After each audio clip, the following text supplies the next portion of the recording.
आज की कहानी का नाम है कफन। एक झोपड़े के द्वार पर बाप और बेटा दोनों एक बुझे हुए अलाव के सामने चुपचाप बैठे हुए थे और अंदर बेटी की जवान बीवी बुधिया प्रसव वेदना में पछाड़ खा रही थी। रह रहकर उसके मुंह से ऐसी दिल दहला देने वाली आवाज़ निकलती थी कि दोनों कलेजा थाम लेते थे। जाड़ों की रात थी। प्रकृति सन्नाटे में डूबी हुई। सारा गांव अंधकार में लय हो गया था। घीसू ने कहा, मालूम होता है बचेगी नहीं। सारा दिन दौड़ते हो गया, जा देख तो आ। माधव चिढ़कर बोला, मरना ही है तो जल्दी मर क्यों नहीं जाती? देख कर क्या करूं? तू बड़ा बेदर्द है बे। साल भर जिसके साथ सुख चैन से रहा उसी के साथ इतनी बेवफाई। तो मुझसे तो उसका तड़पना और हाथ पांव पटकना नहीं देखा जाता। चमारों का कुनबा था और सारे गांव में बदनाम।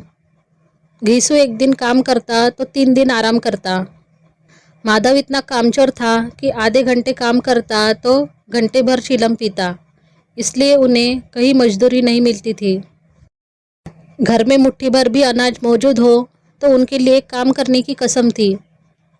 जब 2-4 फाके हो जाते तो घीसू पेड़ पर चढ़कर लकड़ियाँ तोड़ लाता और माधव बाजार से बेच लाता, और जब तक वह पैसे रहते दोनों इधर उधर मारे मारे फिरते।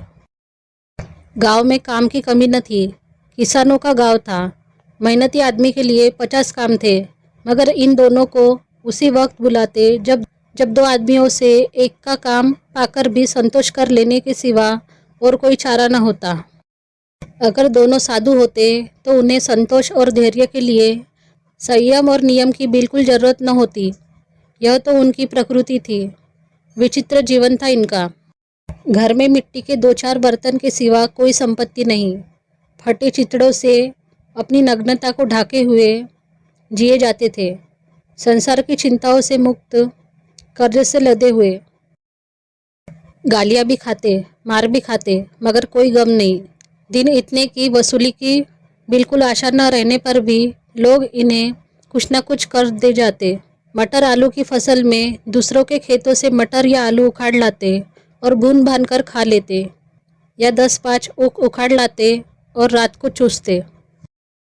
घीसू ने इसी आकाश वृत्ति से 60 साल की उम्र काट दी और माधव भी सपूत बेटे की तरह बाप ही के पद चिन्हों पर चल रहा था, बल्कि उसका नाम और भी उजागर कर रहा था। इस वक्त भी दोनों अलाव के सामने बैठकर आलू भून रहे थे, जो कि किसी खेत से खोद लाए थे। घीसू की स्त्री का तो बहुत दिन हुए देहांत हो गया था। माधव का ब्याह पिछले साल हुआ था। जब से यह औरत आई थी उसने इस खानदान में व्यवस्था की नींव डाली थी और इन दोनों बेगर्दों का दोखज भरती रहती थी। जब से वह आई यह दोनों और भी आलसी और आराम मतलब हो गए थे, बल्कि कुछ अकड़ने भी लगे थे। कोई कार्य करने को बुलाता तो निर्ब्याज भाव से दुगनी मजदूरी मांगते। वही औरत आज प्रसव वेदना से मर रही थी और यह दोनों इसी इंतजार में थे कि वह मर जाए तो आराम से सोए। घीसू ने आलू निकालकर छीलते हुए कहा, जाकर देख तो क्या दशा है उसकी। चुड़ैल का फिसाद होगा और क्या। यहाँ तो ओझा भी 1 रुपया मांगता है। माधव को भय था कि वह कोठरी में गया तो घीसू आलूओं का बड़ा भाग साफ कर देगा। बोला, मुझे वहाँ जाते डर लगता है। डर किस बात का है? मैं तो यहाँ हुई, तो तुम ही जाकर देखो ना। मेरी औरत जब मरी थी तो मैं 3 दिन तक उसके पास से हिला तक नहीं था, और फिर मुझसे लजाएंगी कि नहीं। जिसका कभी मुंह नहीं देखा आज उसका उखड़ा हुआ बदन देखूं, उसे तन की सुध भी तो न होगी। मुझे देख लेगी तो खुलकर हाथ पांव भी न पटक सकेगी। मैं तो सोचता हूँ कि कोई बाल बच्चा हो गया तो क्या होगा। सौंठ, गुड़, तेल कुछ भी तो नहीं है घर में। सब कुछ आ जाएगा, भगवान दे तो। जो लोग अभी 1 पैसा नहीं दे रहे हैं वे ही कल बुलाकर पैसे देंगे। मेरे 9 लड़के हुए। घर में कभी कुछ न था, मगर भगवान ने किसी न किसी तरह बेड़ा पार ही लगाया।